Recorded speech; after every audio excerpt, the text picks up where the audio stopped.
Sally, you're recording part two here. So this idea of the Mishkan being this pattern where the objects of the Mishkan correlate to the Moedim. And on day 3, remember, lining up with Shavuot, lining up with the laver, where you get the word laboratory, pool of water, mem, water, a vessel, noon, baby in the womb. So all these things tie together. Day 3, he separated the land from the water and spoke plant life, at least the seed, into the land. He planted the seed in the soil of the separated from the other waters. That's like the virgin birth again. That's like the concept of putting his seed within his people, separating them from all the other people that have any other regard of his word, so that that can start growing. So that's validating the comparison of Genesis 1 with Leviticus 23, with Exodus 25. And this model of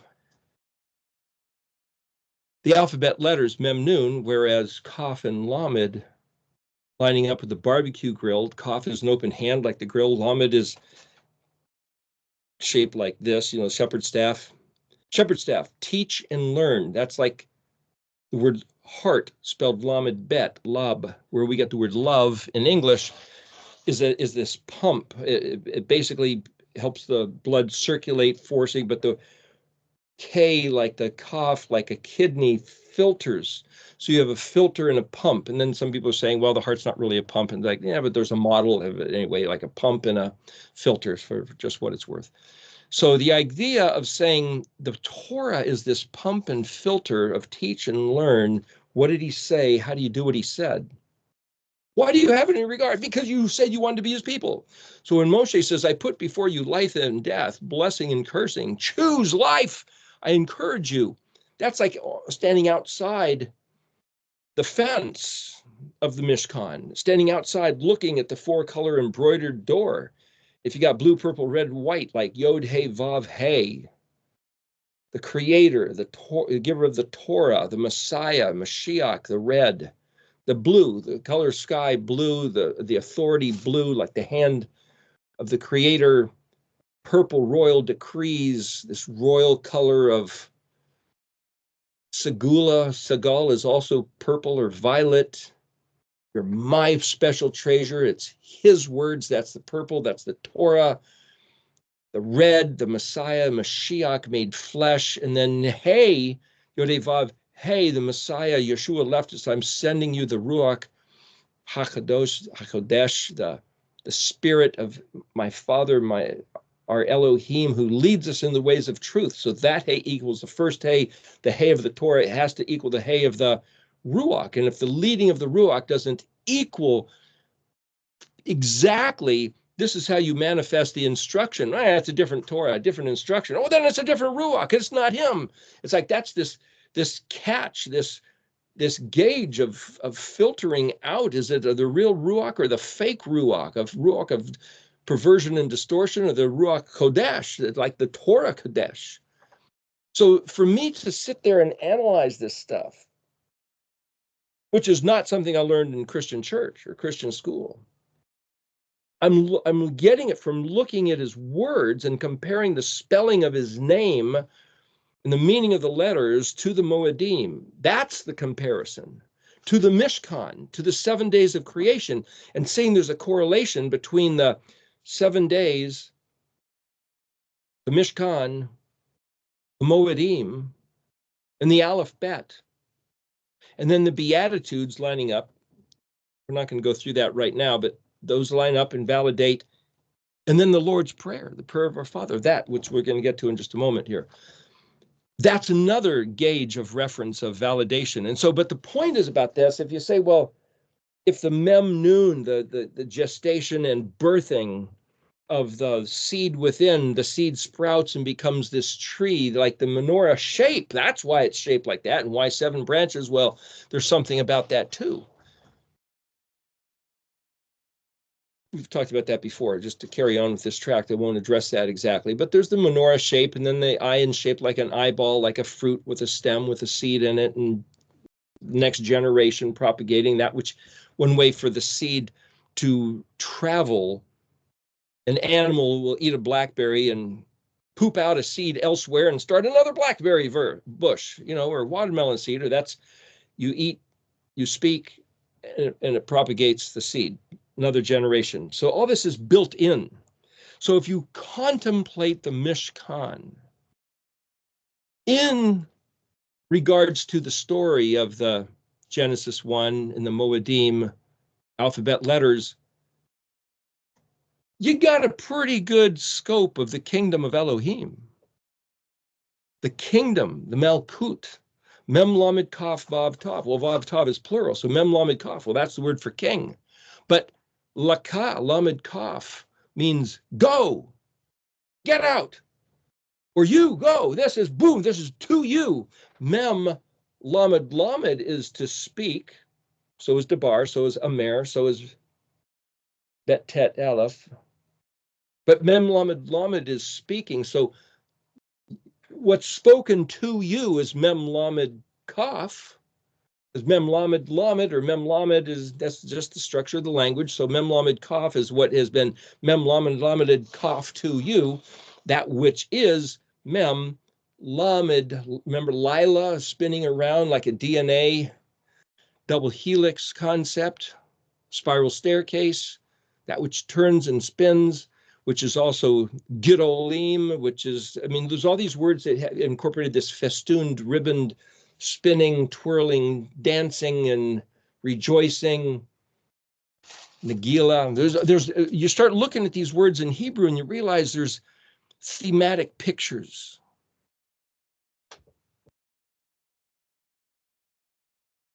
So if you choose life and you enter by choosing life, you enter the kingdom of Yahuwah. Well, you can't just walk in. I think I'd like to live now, and I'll just walk in there. Whoa. There's a guard at the gate. And then Yeshua gives stories.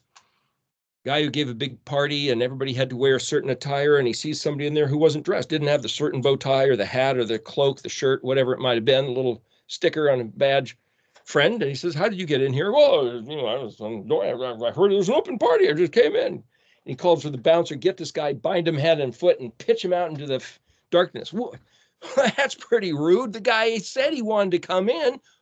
We're told these stories for a reason. So for Yeshua to die, crucified, outside the city, outside the fence, well, that's a metaphorical picture of the red heifer sacrifice. Those in contact with the dead are unclean, and they're not allowed to come into the Mishkan. So the priests were given this regard.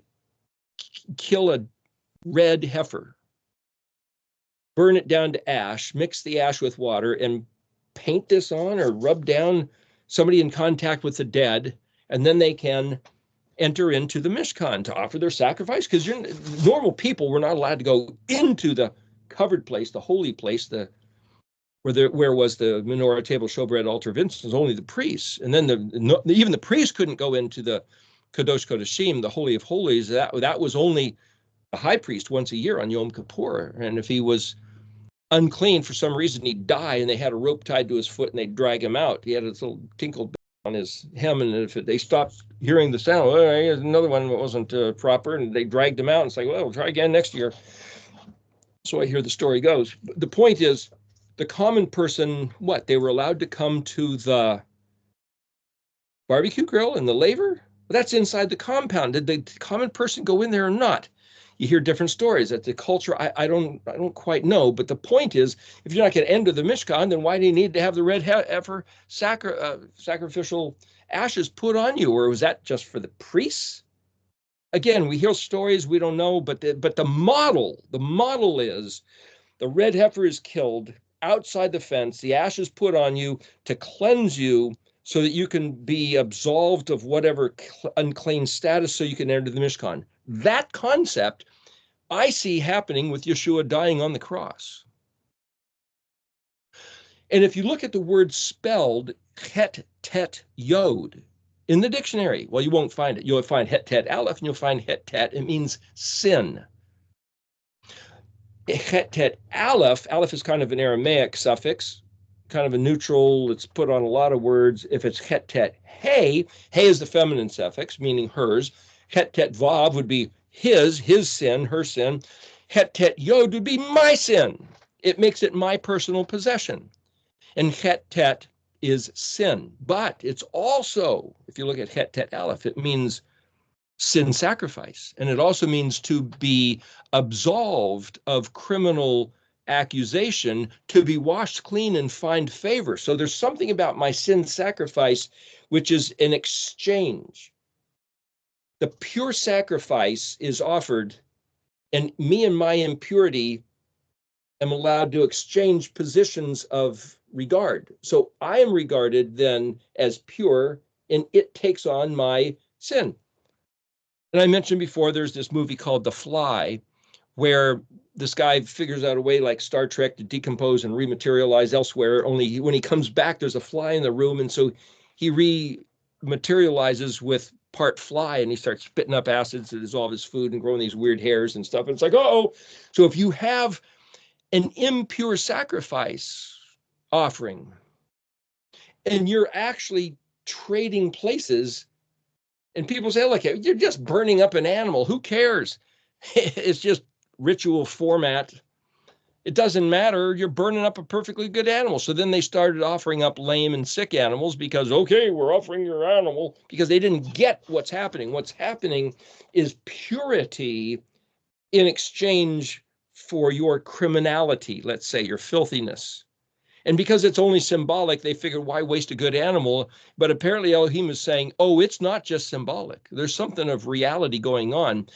And don't you think for a minute, if you offer up a polluted, sick, diseased, distorted animal, that you're not going to end up like he was. What? Is that the rules? Who made the rules of this game? Well, Yahweh Zavot made the rules. Oh, gosh. You better do what he said. Oh, come on. Isn't he just somebody's figment of imagination, of some eye in the sky deity? Or is that the reality? Well, if it's the reality, then you better play according to his rules. Well, how do you know? You find out how to do what he said. Mitzvot. Zadi Vav, that's how. So if there's this reality that he provided an exchange of state, of status, of condition, you and your contact with the dead, me and my corruption, could go here and say, can I put on some clean clothes? Can I get washed clean? Can I be considered unfilthy? Why, yes, thank you, Yeshua. He died on the cross to give me that exchange rate. The exchange rate.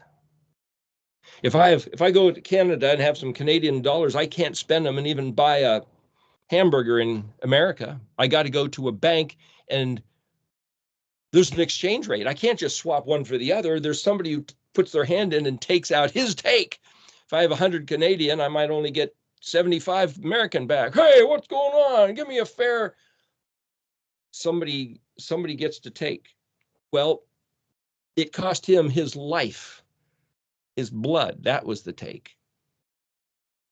But he provides the exchange, and that's written in the word het tet yod. So even though the Pesach lamb, the Passover sacrifice, was not a sin sacrifice, it was a sacrifice. He gave up his life so we could have a meal sitting at the table of Yahweh. That was the sacrifice. But I can read in the letters het tet yod that my corruption is exchanged for favor. That's a spectacular reality. And right at the heels of that meal, as soon as you clean up, as soon as you finished your meal, it's the next day,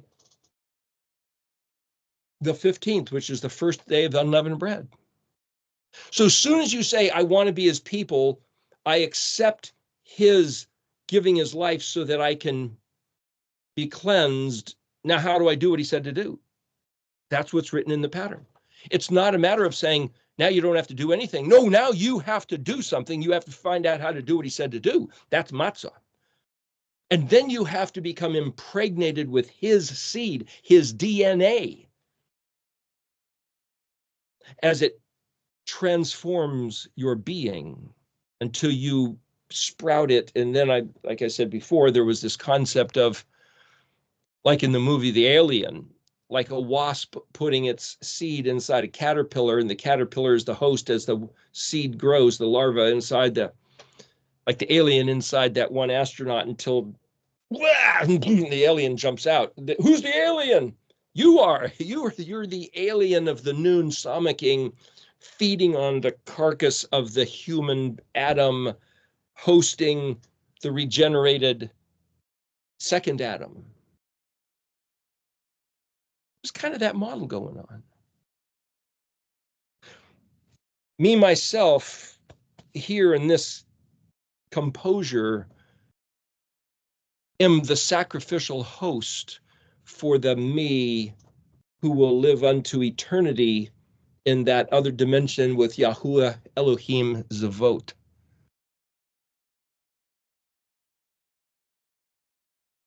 What a concept.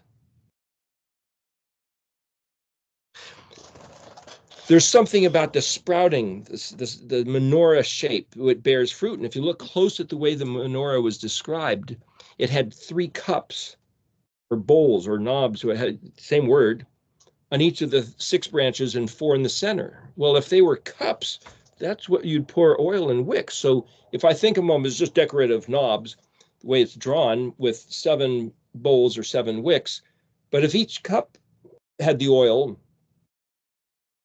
with a wick, then there'd be 22 of them, 3 on 6 plus the 4 on the 7th in the middle. That's 22. Well, there's 22 letters. That's like 22 lights divided by the 7. Well, 3 divided by 7 is 3.14, which is pi, radius compared to the circumference of a circle. Hey, Andrew Hoy did a version of the Mishkan that it's round. It's not square. It's not rectangular. There's something about this round model, whole nother study, Project 314, you could look it up. Maybe more accurate than the rectangle. Did they build a rectangle or did they build it round? I don't know. I'm not sure. It almost doesn't matter. The model of the rectangle fits a certain purpose, but if the round thing, it's kind of like, what's the shape of the world? Is it flat or is it round? Well, the toroidal spheroid with the vortex top and bottom, like an apple, the core and the electromagnetic, that works with a spherical model, but other things work with a flat model. Somehow he works the two together, just for whatever you want to think, go ahead and think. But to be able to look at these different things and say, what did he build? But it works. There's something in the model. What's in the model? Samakai and Pei, the 3 autumn Moedim, Yom Teruah, Yom Kippur, Sukkot, and then Shemini Atzeret. Shemini calculate what something is worth, but it's also the word for oil, and there's the oil, the proverb of the bridesmaids. My point is this. If you had nothing more in the Old Testament other than the 7 days of creation, the Mishkan, the Moedim, and then you were going to teach not the book of Luke per se exactly, but just say, here's the teaching of the Beatitudes, Sermon on the Mount in Matthew 5, and the Lord's Prayer, that's pretty much the kingdom of heaven, because it's patterned after these letters and this Mishkan pattern. And if that's the Shem of Yahusha, then to have this in mind, well, we just took about an hour to talk about it here. Give that to the Nigerians. And I tried to explain to my brother, give them this pattern, give them this pattern. Even if they don't have the Bible, even if they don't have a written language, show them this pattern. It's like, what? Strange words. But I realized the answer to the prayer of give your people something who don't have the language, that don't have an alphabet, that don't have anything they can write down, don't have churches and preachers and teachers and books. Show them this pattern, these 7 pictures. Each one of these 7 pictures pictified by the big white fence, or in Andrew Hoy's case, it's a multicolored blue, purple, red fence. And it's like, okay, well, it was white linen. But anyway, the point is the fence, the barbecue grill, the laver, the menorah, the table of showbread, the altar of incense, the Ark of the Covenant, these 7 elements of the Mishkan, the 7 Moedim with the Sabbath day. Like out front, the Sabbath day is kind of like choose life and take this with you. It's almost like the Sabbath day is this badge, this thing you're wearing that you should be allowed inside the party. Otherwise, you get booted out. Maybe the Seventh-day Adventists were correct about that.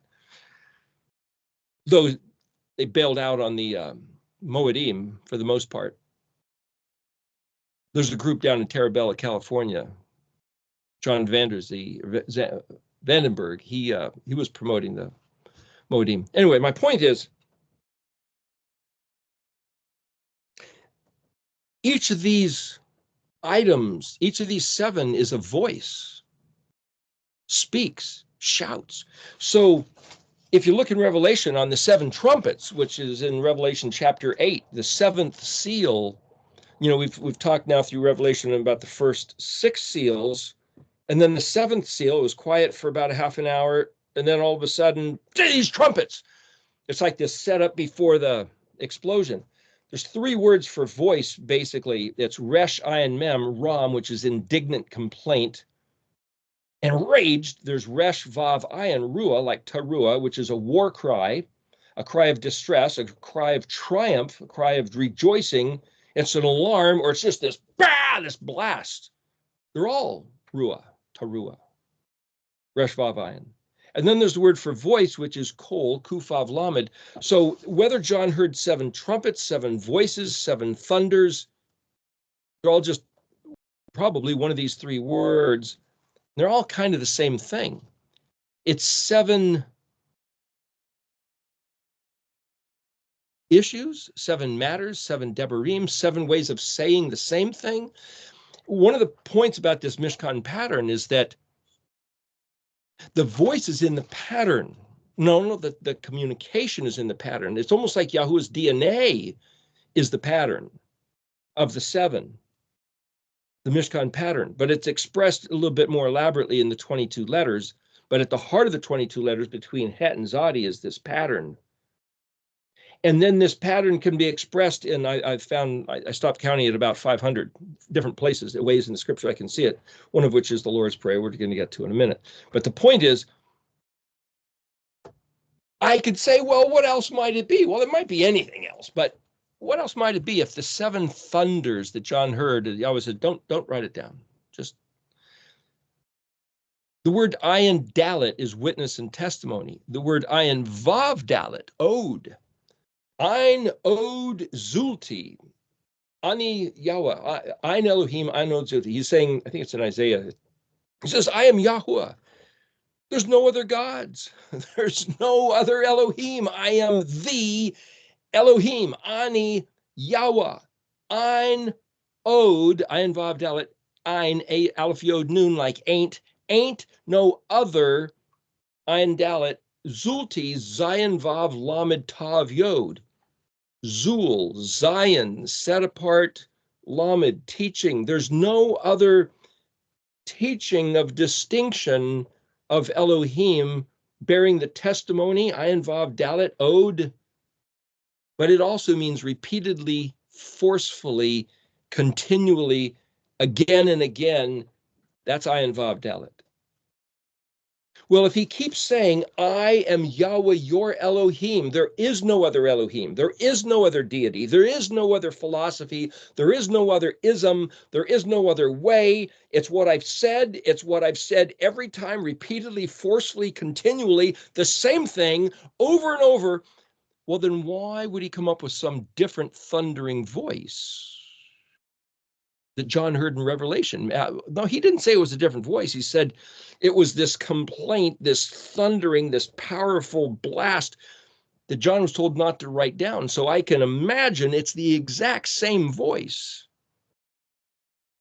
Now, if he wants us to think, oh, no, it's a different voice, you'll hear it one of these days. It's like, well, okay. But for now, all I can say is when I see what his complaint is to his people, it's always the same thing. The complaint that Yahweh has about Israel is that it didn't appreciate him and it went after Elohim Achrim, gods of others. Jeremiah 3 and 4, going a whoring after the gods of the Egyptians and the Syrians. Adam and Hua in the garden went after the voice of the Nachash instead of his voice.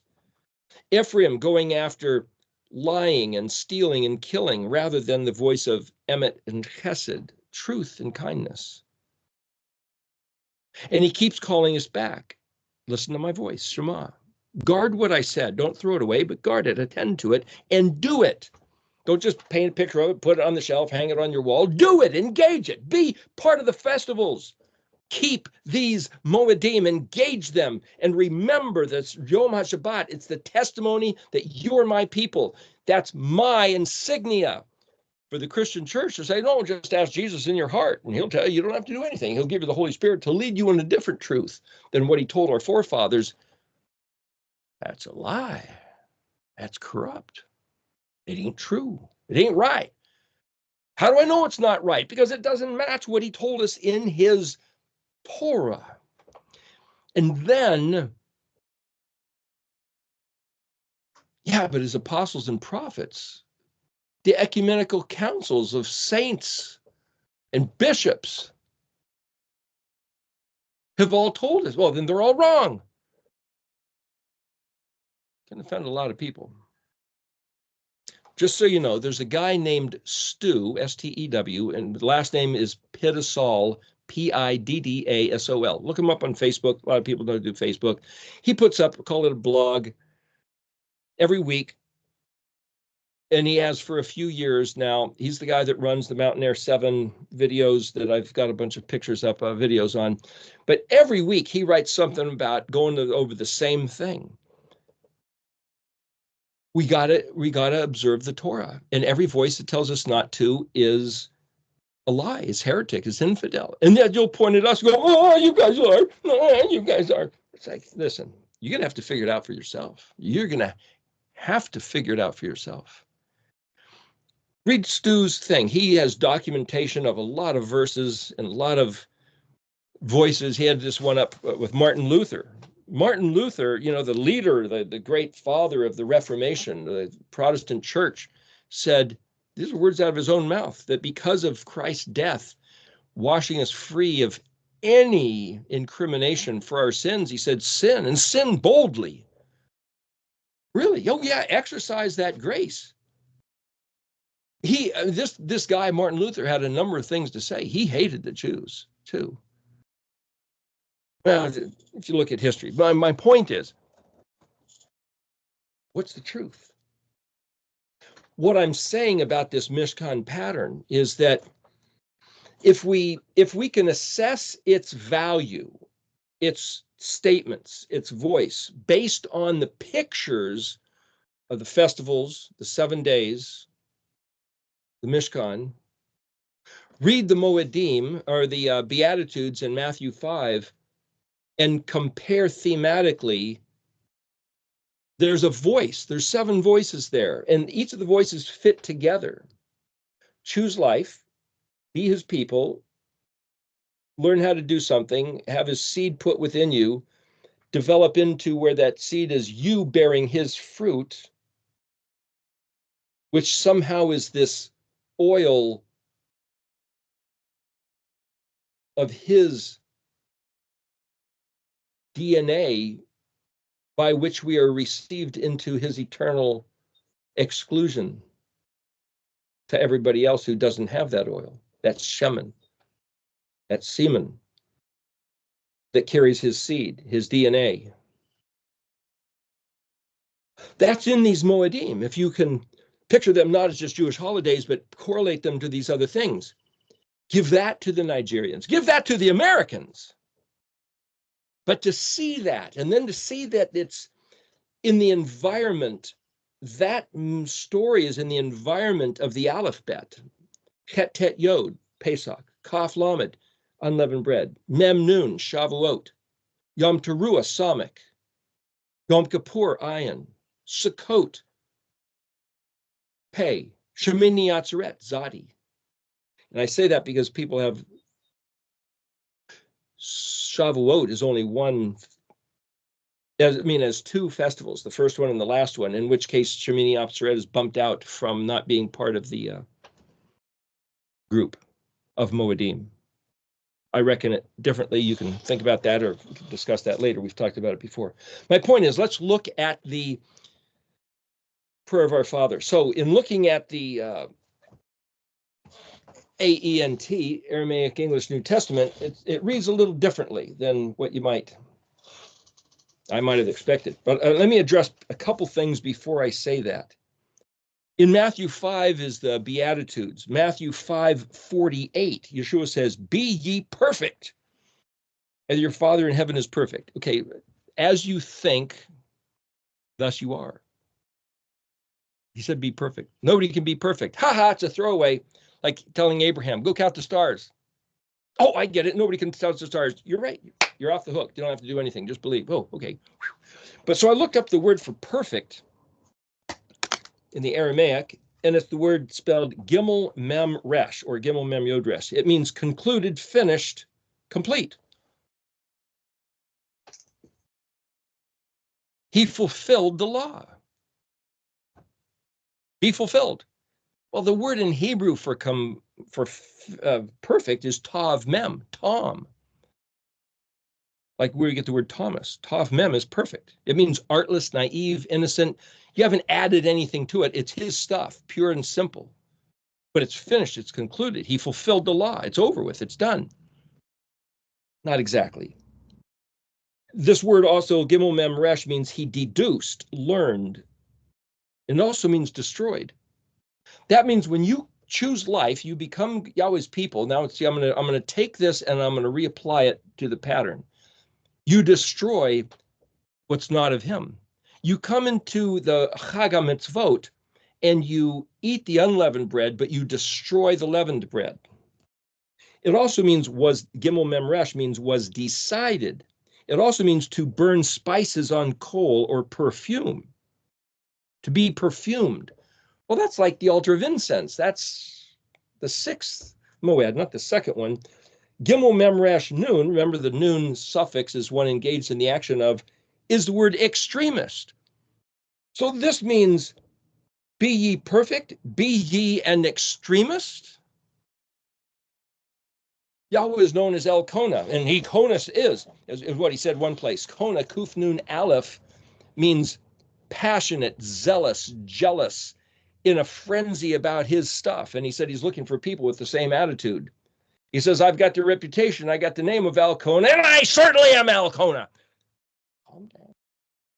Well, that's Gimel Mem Resh, extremist. Gimel Mem Vav Resh means ripe, perfect, absolute, certain, finishing, and end. Hence, be ye perfect, be ye finished. But finished carpentry is different than doing rough carpentry. Rough carpentry build the frame of the house, but finished carpentry comes in, puts all the little details of molding fine. You could be plus or minus a quarter inch.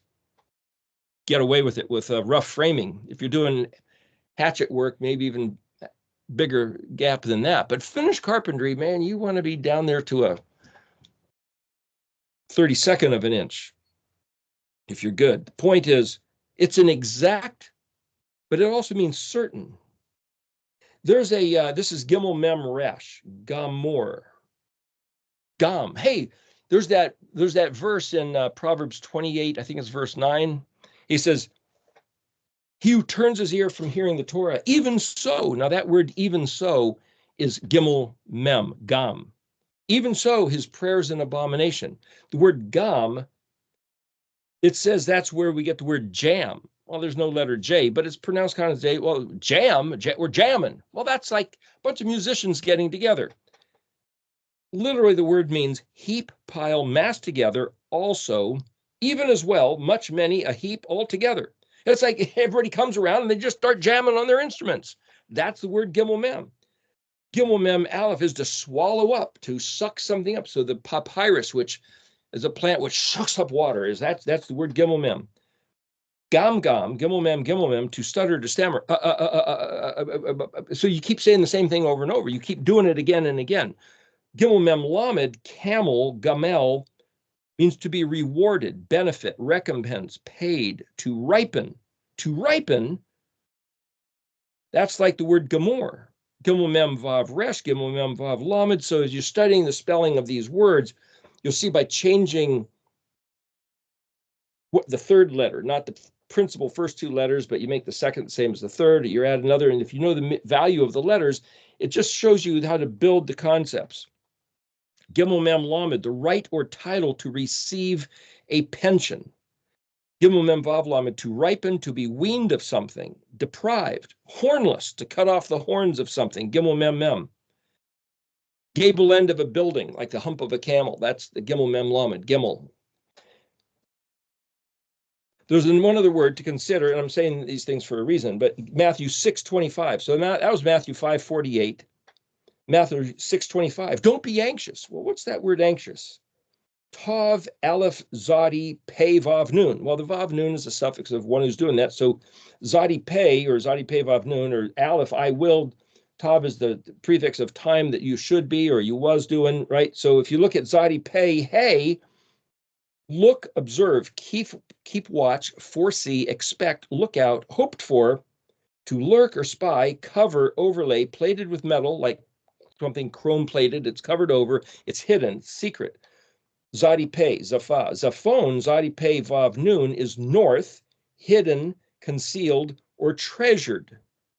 So Segula is treasure, but here's Zafon is treasure. Zadi Pei Nun, to decode or decipher.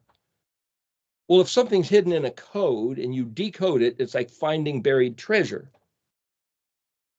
Zadi Pei Yod Hey, Zafia, appearance, outlook, anticipate. But he says it's translated anxious. Don't be anxious, but we're told to watch and keep guard. It's the same word. Well, are you supposed to or you're not supposed to? Are you supposed to observe and look for the hidden treasure, look for the enemy spying, lurking, sneaking up on you, or are you not? Are you supposed to be vigilant or are you not?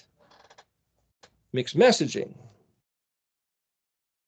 If you look at Zadi Pei and then throw in the word Resh, the letter Resh instead of Zadi Pei Nun, or you get Zephin, Zephyr, Zipper, bird, bubble, dawn, morning, songbird, whistle, siren, one's greatest treasure. Moshe's wife was Zipporah. That's the same word. Pupil of the eye, the vital part. Chaplet, wreath, diadem, something braided, plaited, enriched, encircled, to turn about. It's also morning. So like when the day turns and it's like you got a new day, morning, just for what that's worth. Zadi Pei Resh Nun is a pen nib, a fingernail, to turn or sound the alarm.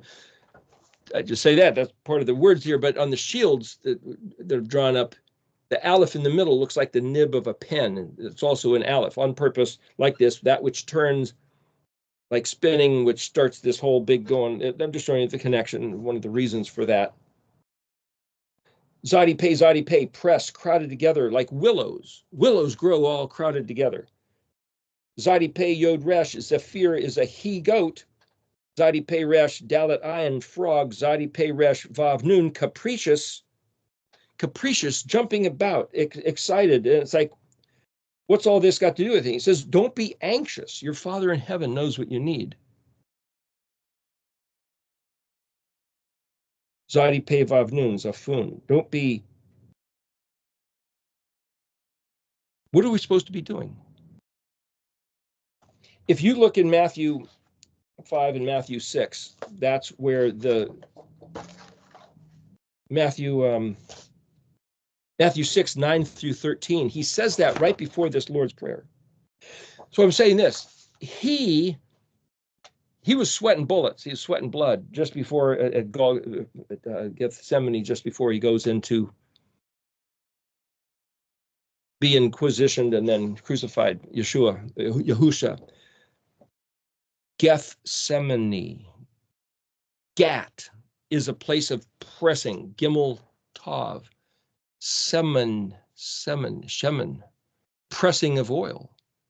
That's a place where they press the oil. So when he was there praying, it was like he was getting just crushed with pressure. Gat, Shemen, Shemani. The place where I'm put to the pressure and squeezed. What do? Don't be anxious. Not that you have to look forward to that, but my point is, it's at the, that's in John 17. This here is in Matthew 6, a different event, but I'm just trying to say, if you look at the words. So where he was at is Shem of Yeshua, where he's at. And remember in Revelation, it says, two occasions, it says, these are those who keep the commandments of Elohim and the testimony of Yeshua. What's the testimony of Yeshua? Well, I testify that Jesus is my Savior. The testimony of Yeshua can be written two ways, like Kadosh La Yahweh, holiness unto the Lord, betrothed of Yahweh, or set apart to Yahuwah, or I am sacredly set apart, different than anybody else. I belong, I am the possession of Yahweh. Kadosh La Yahweh. I belong to Yahweh. The Levites, he said, were his personal possession. They didn't have houses and farms and ranches to work. He said, I'm your inheritance. Israel, he said, don't you worry about the future. Don't you worry about the economy. Don't you worry about what's happening with the weather. Don't you worry about the storms and the plagues. I'm your reference. As Adam, looking to Yahweh, not like the other animals who look to Adam looks to Yahuwah. He's Kadosh Yahweh. Sons of Abraham, Kadosh Yahweh. Israel, through Moshe's intermittence, Kadosh Yahweh. Yeshua was Kadosh Yahweh, and he says, follow me. What's the testimony of Yeshua? Ayin Dalet, testimony. What was his testimony? I don't do any of my own stuff. I'm saying the words of my Father, and I'm doing what I see my Father doing. What was he doing? Torah. So Jesus wasn't a Christian, nor were his followers. They were Torah observant. His Talmudim, his taught ones, were Torah observant. He was Torah observant. If he wasn't Torah observant, he would have disqualified himself from being Mashiach. So he had to be Torah observant. He didn't say, oh, look, I finished it so you don't have to. He says, I have finished it so that you can see its pure form and follow me. See, now I have to choose to think that way. And if I choose to think otherwise, that's on me.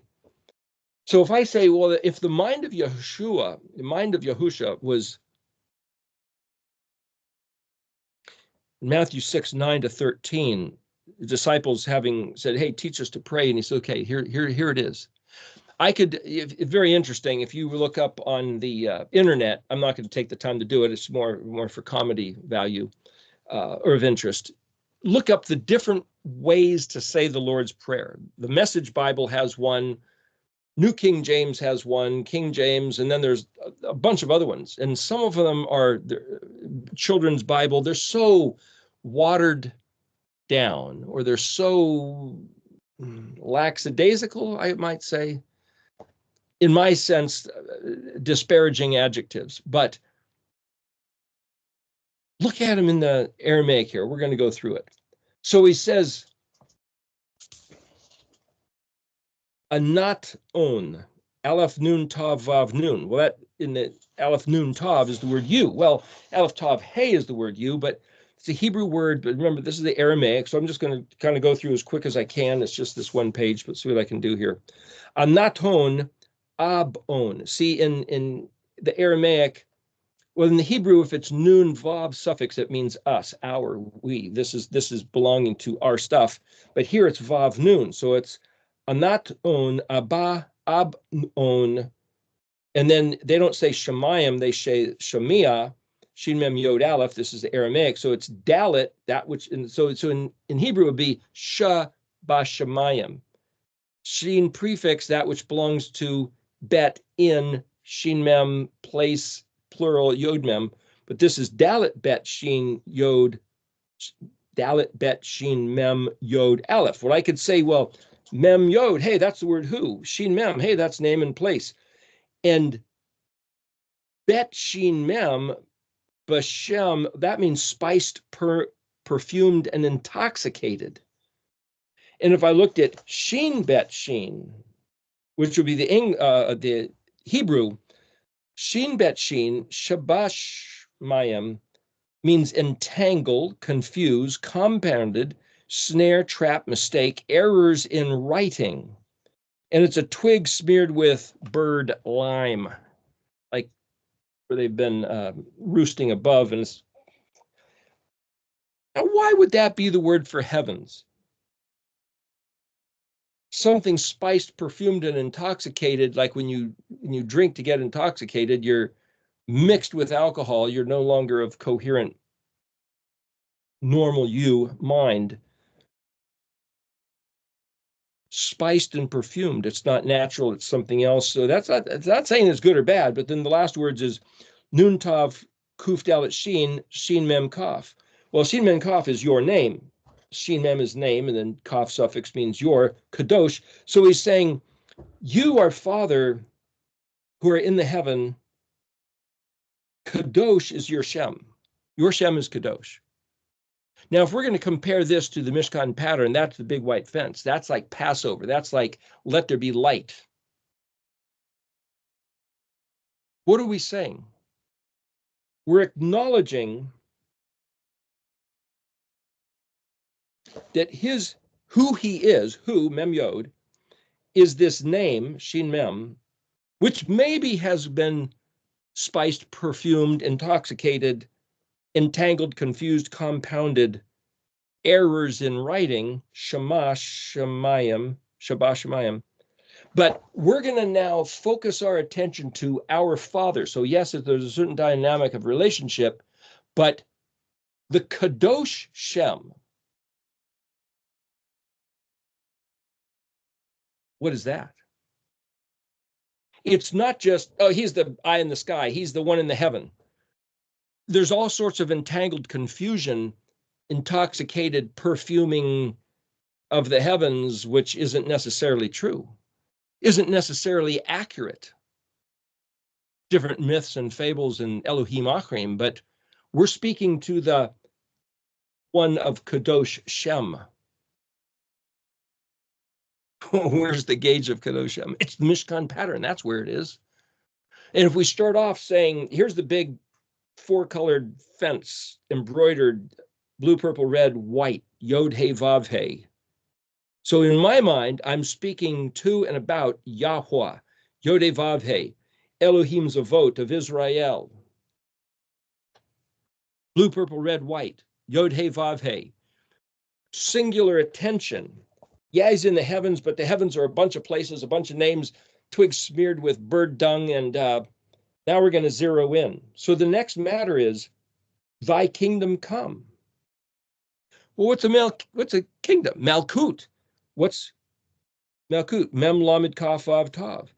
Lamed Kaf, Mem, remembers the prefix, Vav Tav is plural, Halakha, Hey Lamed Kaf, or even look at Tav Lamed Kaf.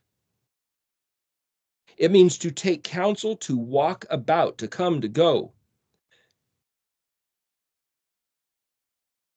If you look at the word for Hey Lamed Kaf, put a different prefix in front of it, you have flowing course, continue, lived, guided, mood, tradition, wayfarer, wanderer, traveler. And Dalet Resh Kaf, so it's a Halakha Derek Yashar, the straight path. The word Derek is educated, how to bend a bow. Educated about how to be led and guided on the path. Well, see, that's all how to find out, do what he said. So that's all the Torah.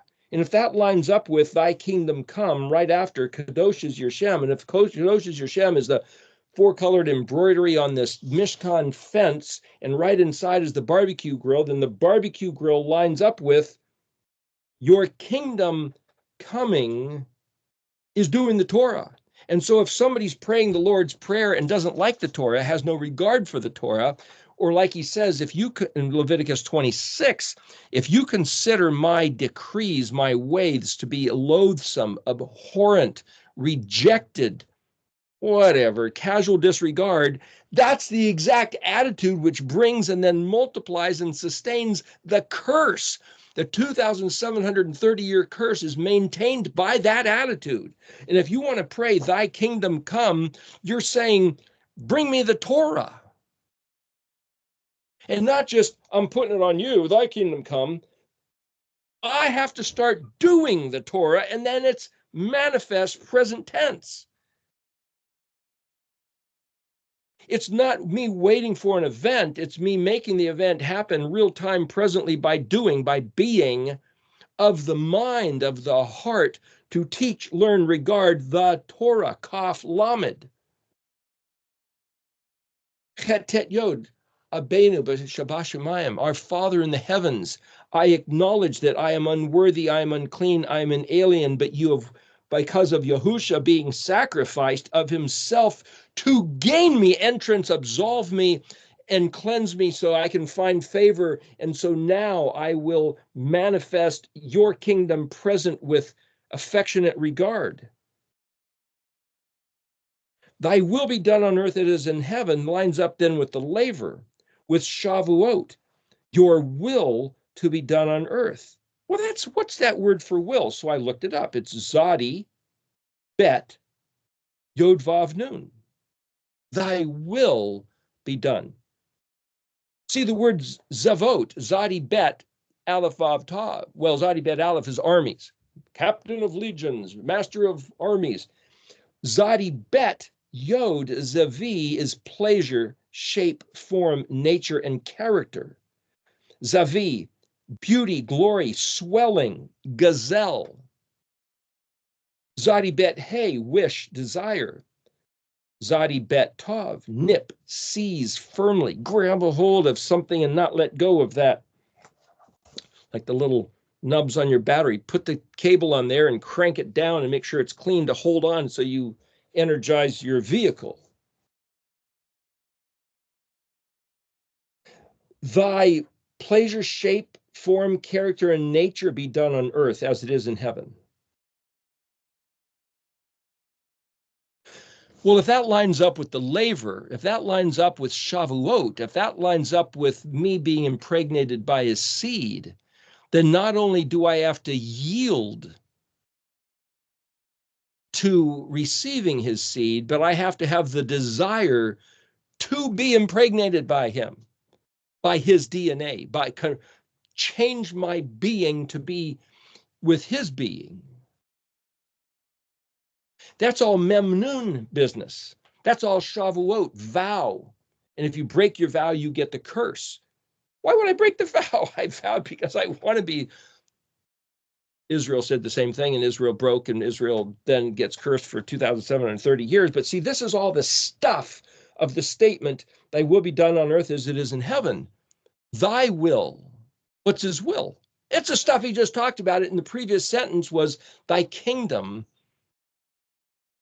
arriving. His will is that Israel be his treasured people, manifesting his ways, his character, his nature, his principles, his moedim, his Shabbat, his language. So for me to just say this prayer, Our Father art in heaven, hallowed be thy name, the kingdom come, thy will be done.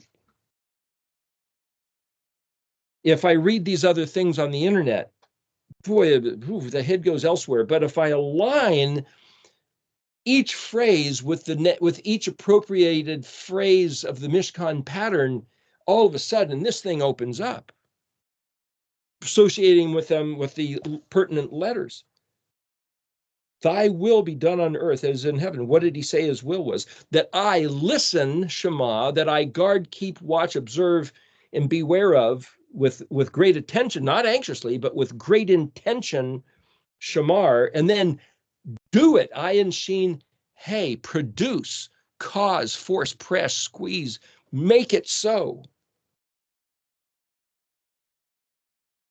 And that's his beauty, glory, swelling, Zadi Bet. But the Zadi Bet of Aleph Vav Tav is the beautiful enlarging of every letter of his alphabet, because Aleph Vav Tav is a letter of the alphabet. It's also sign and symbol. Give us this day our daily bread. Well, the word for bread is lachem, lamed chet mem, but it's also to fight. And the synonym to fight is Zadi Bet Aleph. Hey, that's Zadi Bet Aleph again. That's why the word Zadi Bet Aleph, Vav Tav, is armies, military. Chayil, Chet Yod Lamed, is also military or valiant, like a shat Chayil is valiant woman or military-minded woman. What's this word for daily bread. Give us this day our daily bread. Well, that word is spelled Samic Vav Nun Kuf. Sonic. It's almost like sonic sound, but it means removed or push away forcefully. Not even the word daily, at least not in the Aramaic. Give us this day our pushed away forcefully fight. Give us today the fight that we didn't want. It's one way to look at it. Samik Vav Nun Kuf. Nun Kuf is the word that means pure, clean, and innocent. Is that his will? And his will is that his kingdom come? And his kingdom come is the Shem, which has been so confused. That when somebody says, well, yeah, I'm going to pray that his kingdom come, that his name, which is Kadosh, be magnified on the earth. So I'm going to sit down in Shabbat. No, don't keep Shabbat. Yes, we got to keep Shabbat. That is the magnifying of his name with grandeur, with ribbons, with ornaments. He said that was his ornamentation, his moedim. See, each phrase plays into the previous ones. That if give us this day our daily bread lines up with the menorah. See, that lines up with the beatitude. Blessed are they who hunger and thirst after righteousness, for they will be filled. If you hunger and thirst after righteousness, like this seed that sprouts and becomes this menorah that bears fruit, hunger and thirst, well, that's like bread and water, bread and wine, you could even say. Yom Teruah, that's this shouting, that's this voice, this thunder, that's this projection of triumph or cry for help or rejoicing. Blessed are those who hunger and thirst after righteousness. What's righteousness? Look at Stu Petesal's post. I mention his thing because every week he's been writing these things up, and there's a whole bunch of things you can read, and he does a wonderful, great job. Short, not too long, take you 5 minutes to read it, but he just covers the bases, and he's pretty good, solid punch of reality. And you realize to regard Yahuwah's Torah is his kingdom, is his majesty, is his name, is Yahusha, is us being his people, is us no longer lied to, is us out of the dispersion, is us out of being exiles, is us as the prodigal son returning, Jeremiah 31, Ephraim coming home.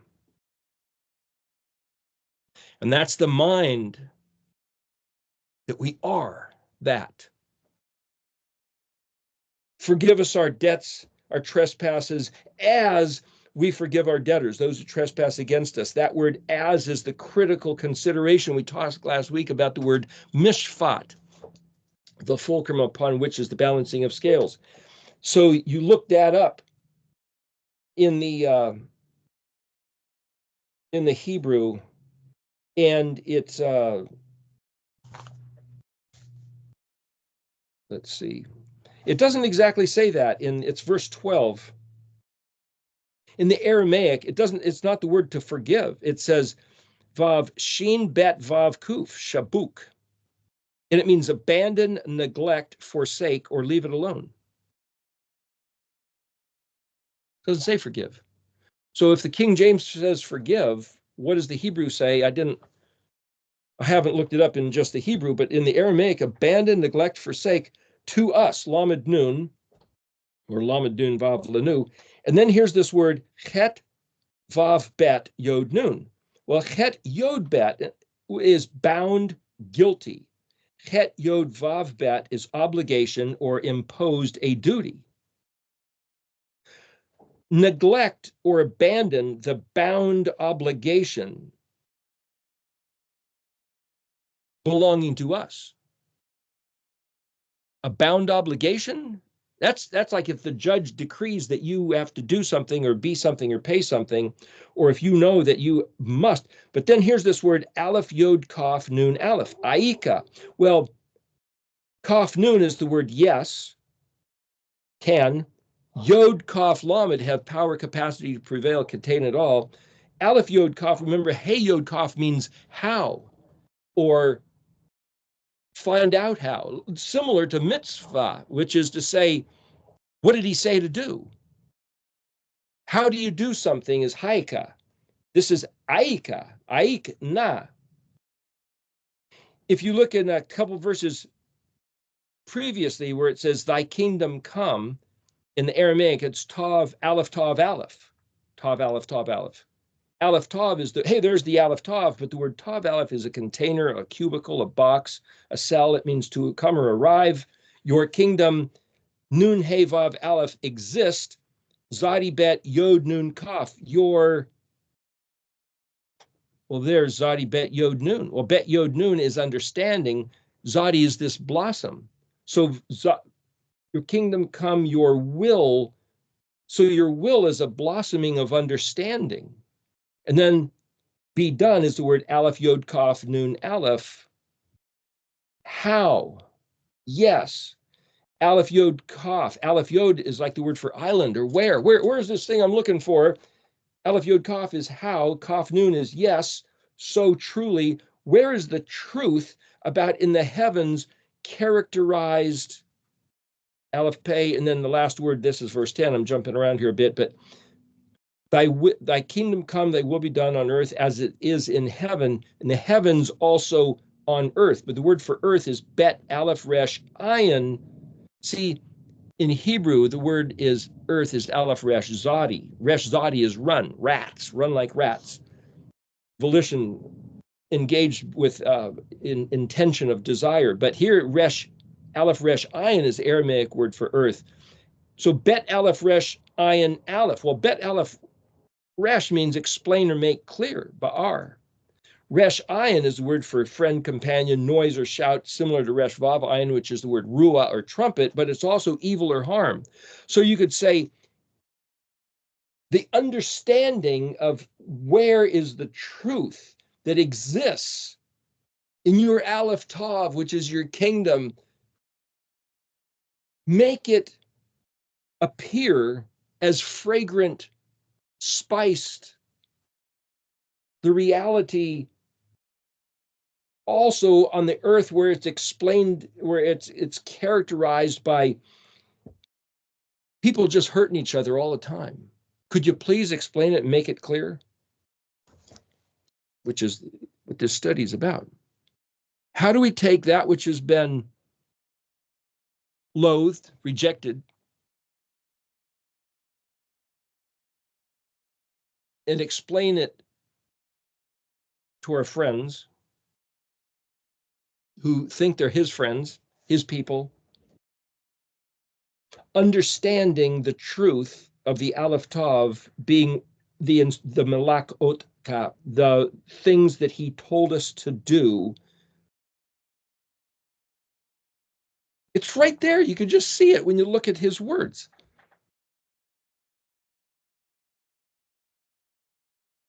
I was talking about verse 12. Let me jump back into 11. Looking at the Aramaic, hey bet, word for give, like ahava, aleph, hey bet, hey is love, hey bet is word give, lamed nun, lanu is in Hebrew with this Aramaic, lamed nun is us, give us, lamed chet mem, bread, which is also the word for war, but lamed chet is also moist, fresh, new vigor. Give us this fresh new vigor. Then that word daily, dalit, samik vav nun kuf nun nun. Samik vav nun kuf is push away forcefully, but nun kuf is pure and clean, but kuf nun nun is the older and builder of a nest. So kuf nun aleph is jealous and zealous. Kuf nun hey is the builder of the nest. The word nest is kuf nun. And if you take the second letter and duplicate it to the third, okay, so somebody who owns a nest, pure and clean,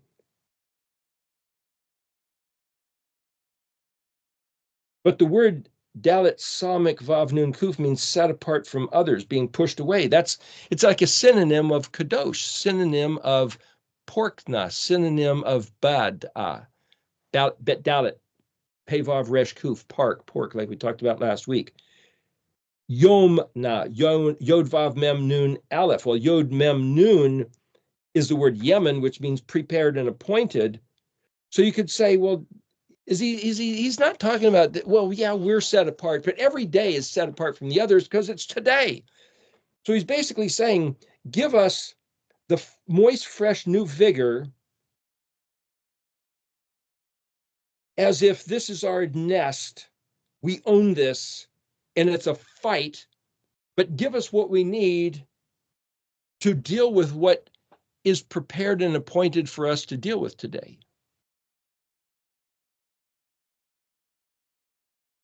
It can mean food, can mean shelter, it can mean provision, it can mean fortify me against adversarial antagonisms. Give me what I need today. And that being pushed forcefully or removed, set apart from the others, is like, that's the word translated daily. English just doesn't do the same thing. The nest that's been prepared for me to engage today.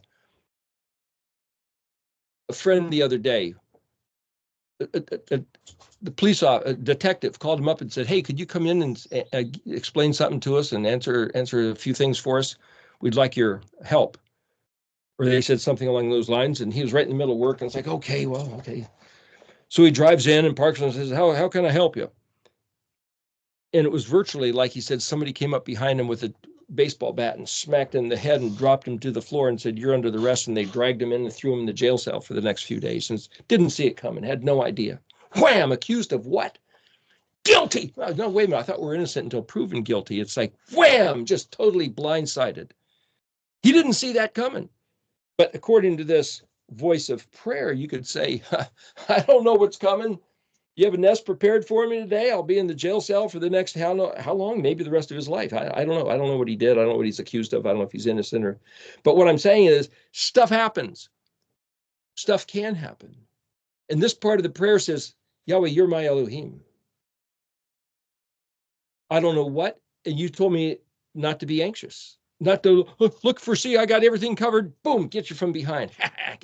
Looking out for the commies, looking out for the bad guys or foreigners on the other side of the shore. And it's my own protector that just clubbed me to the floor in the back of my head. I never expected you. Too brute. Gosh.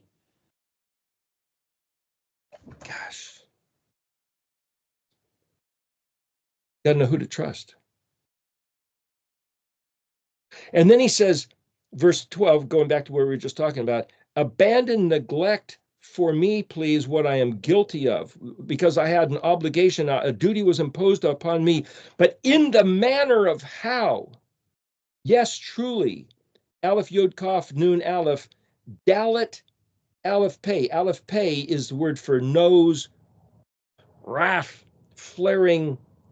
Yod Aleph Pei is the word to be characterized. Characterized by Chet Nun Nun, Chaneni, grace, charm, daisy, prettify, showed herself to be coquettish. The way she showed favor, the way she pitied. Shin Bet Kuf Nun. Hey, that's the same word as Shin Bet Vav Kuf, the first word of this verse 12. And then Lamed Het Yod Bet Yod Nun. Well, Lamed Nun, Het Vav Bet Yod Nun. See, he's saying the same way, in the exact same manner. Here's the mishpat. In the exact same manner that I have characterized my life by being pitiful, giving pity to those who were bound and obligated to me.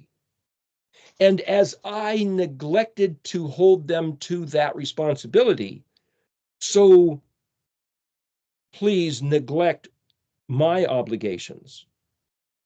This is absolute pure mishpat. But see, this is in the position of the ayin, the table of showbread. The balanced scales. Translated, forgive us our debts. In this Aramaic, what I'm trying to say is it's not forgive us our debts. It's by the same way that I was pleasant, charming, graceful, and did not hold somebody else to actually have to pay what they were duty-bound, obligated to pay me. I'm not going to call you to that. Just, okay, whatever, let it go. I'm not going to hold you guilty. I'm not going to think less of you. I'm not going to impose on you. I'm not going to get the cops. I'm not going to get the courts. I'm not going to ruin your life. I'm not going to make you feel guilty. Just, I'm going to let it go. And the mishpat is exactly the way we do to somebody else. We're requesting that he manifest to us. It's a whole different frame of mind than forgive us our debts as we forgive our debtors, forgive us our trespasses as we forgive those who trespass against us. I mean, not that that's not part of it, but I'm just saying this idea of why does that line up with a table of showbread? Remember, the table of showbread was for the priest to eat, and it seemed like there was 2 stacks of 6 loaves. How do you stack loaves? Well, if you pile them up, the ones in the middle will get clogged. You see pictures of the Mishkan people have built with racks, and they have the loaves on racks. Was there racks? I don't know. But if I was going to take loaves of bread, say they're flat loaves, not puffy loaves, I'd stack them like maybe 3 in a triangle and put the other 3 there. That way they get air. That's the best way I know of to let something dry, to get air. That's why it's drawn on the Mishkan pattern chart with that pattern in the what looks like the middle of a square. There's like looking down at a tabletop, rectangle, 2 plates with these 6 things. I just tried to draw what looks like that motif to let the bread dry. And as it dried, remember, there's an altar of incense right there and the menorah burning the olive oil. So there's a certain soot of oil and a certain fragrance of the perfumed spices of the incense, which would saturate these loaves, and then they'd eat the loaves after or during the week or after the week. The Levites, the priests would.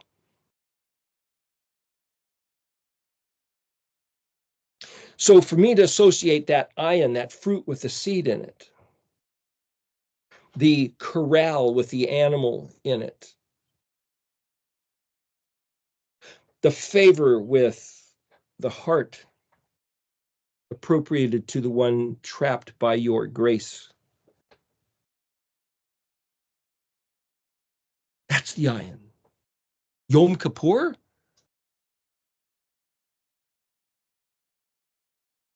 Isaiah 58? You think it's all about starving yourself? Go release the oppressed. Help those who are less fortunate. Let go the ones that you think owe you. Don't put them under the shackles of your restrictions. What's Yom Kippur about? How's that his heart? It's not about Jewish tradition. It's not about Christians saying it doesn't matter, forget it. Is there something about his heart, Yom Kippur, the ayin, the table of showbread?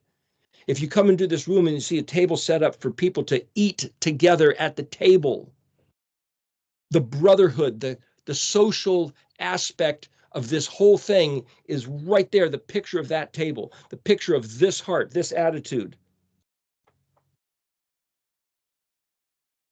To appropriate the letter with the moed, with the piece of the Mishkan, and what he put on day 5 of Genesis 1, fish in the sea and birds in the air, the inhabitation of the environs around the land. Animals and man put the next day, day 6, lining up with Sukkot. But here, I could spiritualize it and say demons and angels, heaven and hell, heaven above us, hell below us, pictured by the birds and the fish and we're the inhabitants in the middle, the waters above, waters below, separated from by the rakia, the firmament.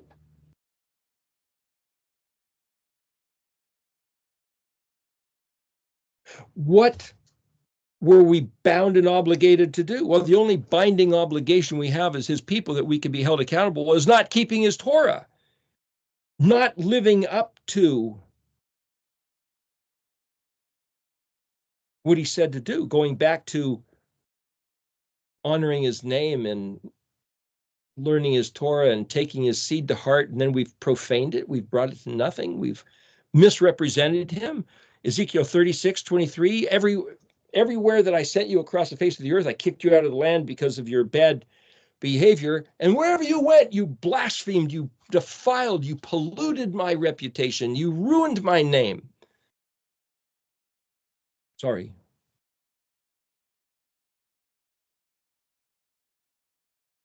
What do I do? What do you want me to do now? Get it right. Try again. Speak the truth.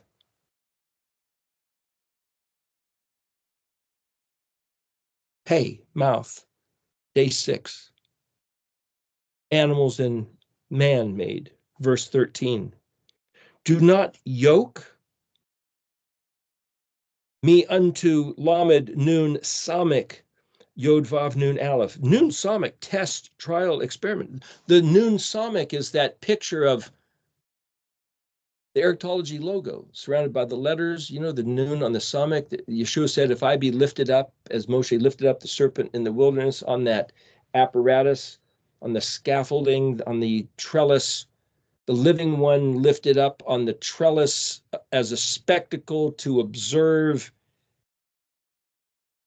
Samik Nun, the word for bush. Samik, the orthographic skeletal structure. Nun, the life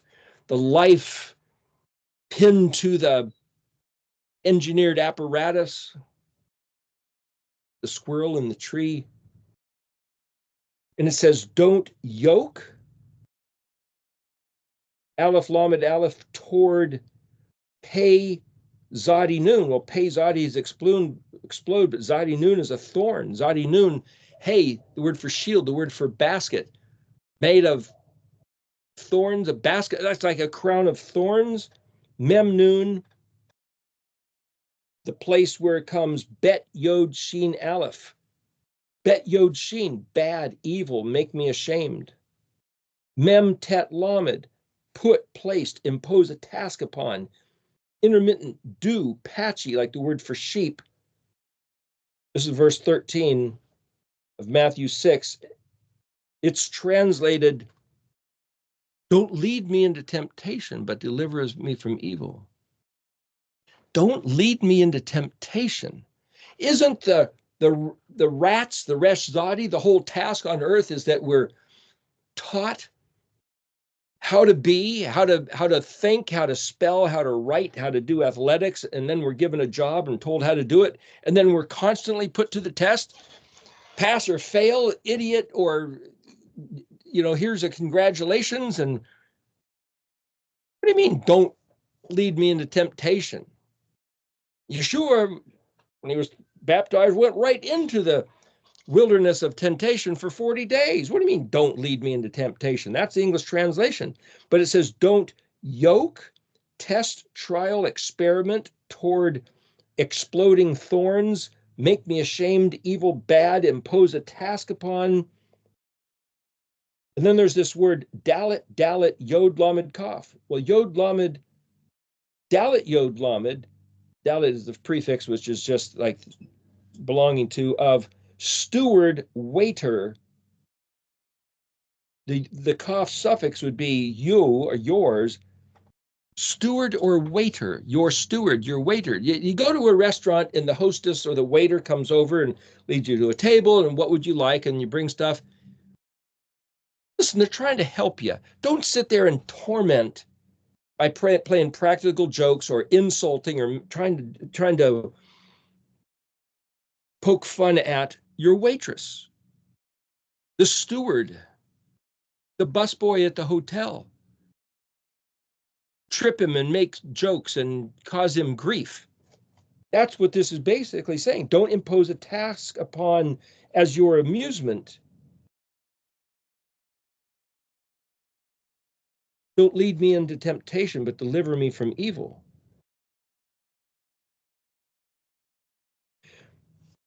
Please don't. The word for yoke, tav ayin lamed nun, is canal eyes, water conduit or cure or heal. Tav ayin lamed. Ayin lamed is a word for yoke, to raise up. Lamed nun is for us. Don't. It's almost like he's saying, and this is the strange one. He says, please don't put me to the test of making me the fool, bringing me to shame, making me feel bad about whatever it is that amuses you. Don't torture me for your amusement.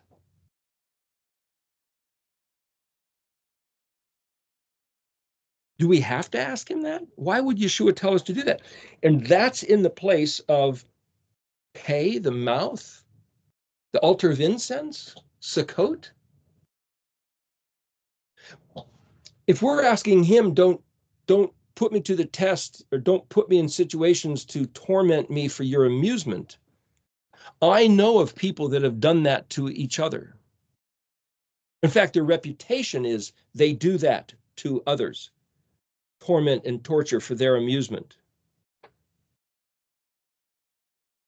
And if that plays right after the verse right before, the manner by which we show favor or pity those who have an obligation or a duty imposed upon them, like being a waiter or a steward, a servant.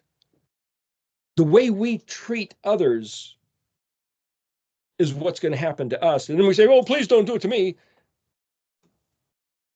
Goes on to say, hey, Yod, or here is this is my Melkut Mem Lamed Kaf Vav Tav Aleph Vav Chayil, which is that word for military or valiant or empowered, and Vav Tav Shin Bet Vav Het Tav Aleph. Shin Bet Het is praise. The word laud, L-A-U-D, like to graduate cum laude with honors. Raise in value, improving, honorable. Leolam Olamin. See, Leolam Va'ed is forever and ever, but this is Leolam Elomin. While Ayin Lamed Mem Yod Nun being forever, Ayin Lamed Mem, you'll see in the dictionary, means worldwide, which is to say universal. Or it's the unseen, the unknown. It's behind the horizon. It's like beyond comprehension. So the last phrase, lining up with Shemini Atzeret, lining up with the Ark of the Covenant, lining up with Yom HaShabbat, the Sabbath day, is here, kingdom and military success of triumph and valiant, praiseworthy of all acknowledgement, universally forever, beyond even the scope of our reckoning. But see, if as I think, thus I am, if I put my mind into this place and retain that position, is that an act of prayer? Is that a request? Am I requesting these things? Or am I focusing, stabilizing, locating my being, my conscience, my attitude towards others socially?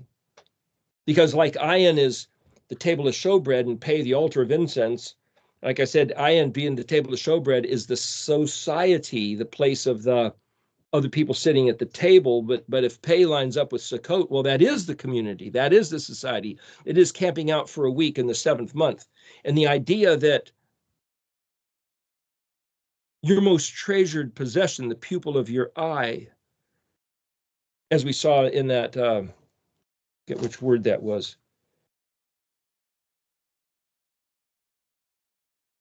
Well, anyway, the idea that the thing you value most about yourself, give that to the other person, especially those who are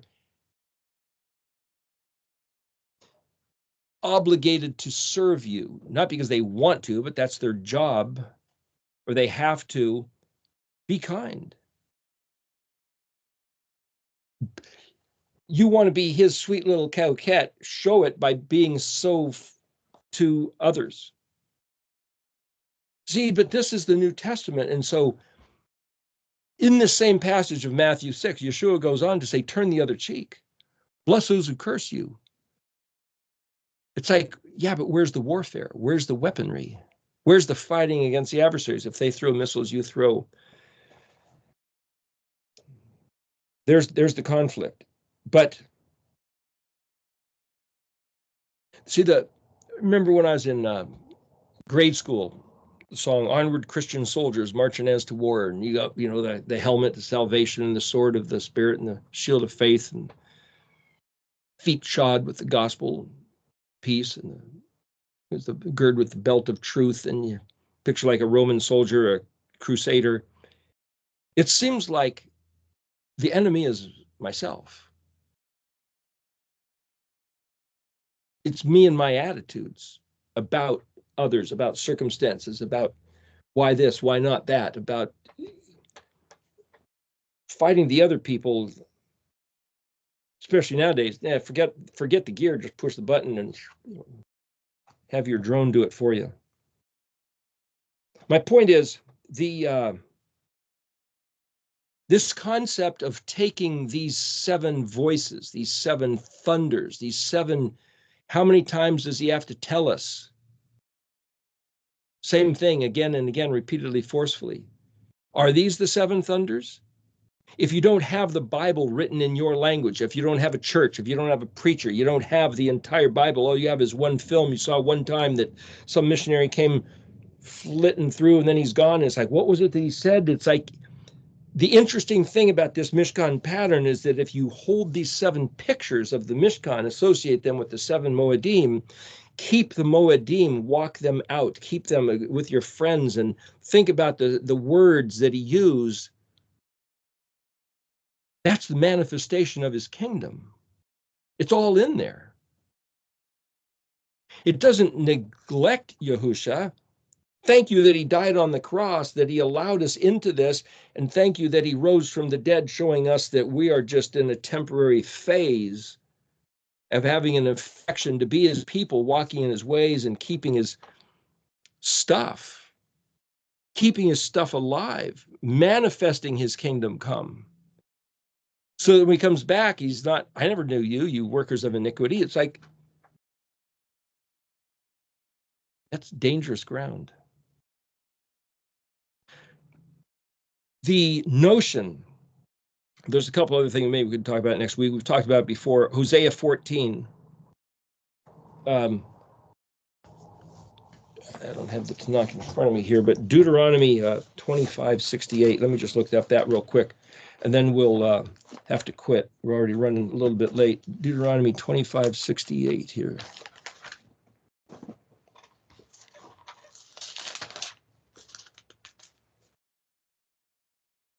What? There isn't a 25:68 in this Bible. Boy, that must be out of the Tanakh. Well, okay, that won't do me any good. Now, there's the Tanakh. Okay, we'll dislodge things here. Sorry about this.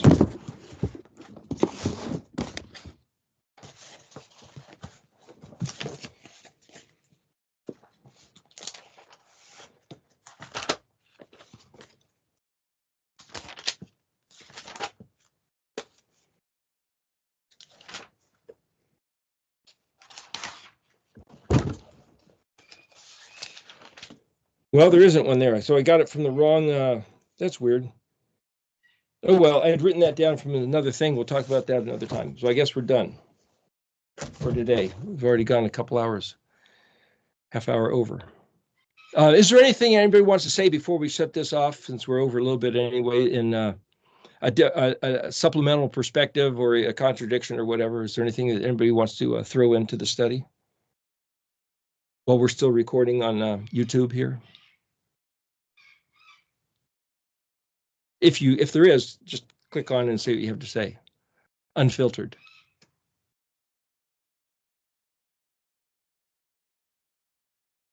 I guess not. Okay, then let's go ahead and shut this off. And oh, you got something, Carla? You have something? You're still there? No, I was gonna say I guess we're all a little shy.